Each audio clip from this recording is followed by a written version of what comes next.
Selection is one of the most important areas of human resources in organizations because getting the right people in the right places at the right times is critical for business success. Certainly, for a business which depends on good people and good performance to succeed, the process of selection is very important.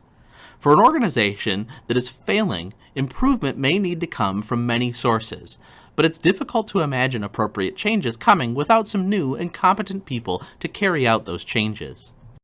Selection is the process of choosing individuals with correct qualifications to fill jobs in an organization. Without these qualified employees, an organization is far less likely to succeed. A useful perspective on selection and placement comes from two observations that underscore the importance of effectively staffing. Hire hard and manage easy. The investment of time and effort in selecting the right people for the jobs will make managing them as employees much less difficult because many problems can be eliminated up front. And good training will not make up for bad selection. When people without the appropriate aptitudes are selected, employers may have difficulty training them to do the jobs they were hired to do. The ultimate purpose of selection is placement, or fitting a person to the right job. Placement of people should be seen primarily as a matching process. How well an employee is matched to a job can affect the amount of quality of that employee's work. As a result, the training and operating costs required to prepare the individual to do work will increase. Further, employee morale is an issue because good fit encourages individuals to be positive about their jobs and what they accomplish. Selection and placement activities typically focus on applicants' knowledge, skills, and abilities, but should also focus on the degree to which job candidates generally match the situations experienced both on the job and in the organization. Psychologists label this person-environment fit. In HR, it's usually called person-job fit. Fit is related not only to work satisfaction, but also to company commitment and the desire to work. Lack of fit between a person's KSAs and individual job requirements can be a mismatch.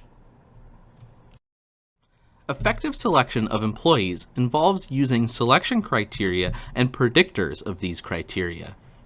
At the heart of an effective selection system must be the knowledge of what constitutes good job performance. Knowing what good job performance looks like in a particular job helps identify what it takes for an employee to achieve successful performance. These are called selection criteria. A selection criterion is the characteristics that a person must possess to successfully perform work. This figure shows that ability, motivation, intelligence, conscientiousness, appropriate risk, and performance might be selection criteria for many jobs.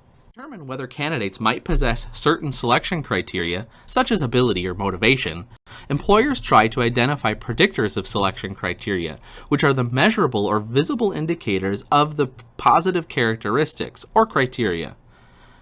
This portion of the figure shows how job performance, selection criteria, and predictors are interrelated. If a candidate possesses appropriate amounts of any or all of these predictors, it might be assumed that the person would stay on the job longer and be somewhat more successful.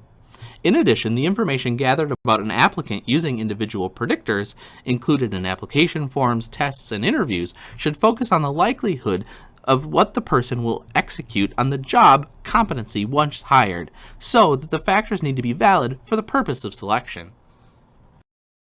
In selection, validity is the correlation between a predictor and job performance. In other words, validity occurs to the extent that the predictor actually predicts what it's supposed to predict. Several types of validity are used in selection. Most validity decisions are a correlation coefficient, an index number that gives the relationship between the predictor value and a criterion or dependent value. Correlations range from -1 to 1, with larger absolute scores suggesting stronger relationships. Concurrent validity is one method used for establishing the validity associated with a predictor. Concurrent validity uses current employees to validate a particular test. Concurrent validity is measured when an employer tests current employees and correlates those scores with their work performance ratings on appraisals. Another method for establishing criterion-related validity is predictive validity. To calculate predictive validity, test results of applicants are compared with their subsequent job performance. Job success is measured by assessing factors such as absenteeism, accidents, errors, and performance appraisal ratings. Reliability of a predictor or test is the extent to which it repeatedly produces the same results over time. Let's take a look at the selection process. Most organizations follow a series of consistent steps to process and select applicants for jobs.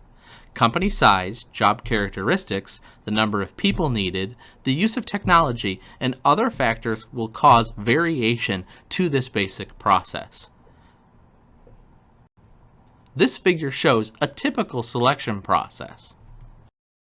Individuals seeking employment can indicate interest in many ways through a job search process. Traditionally, individuals have submitted resumes by mail or fax or applied in person.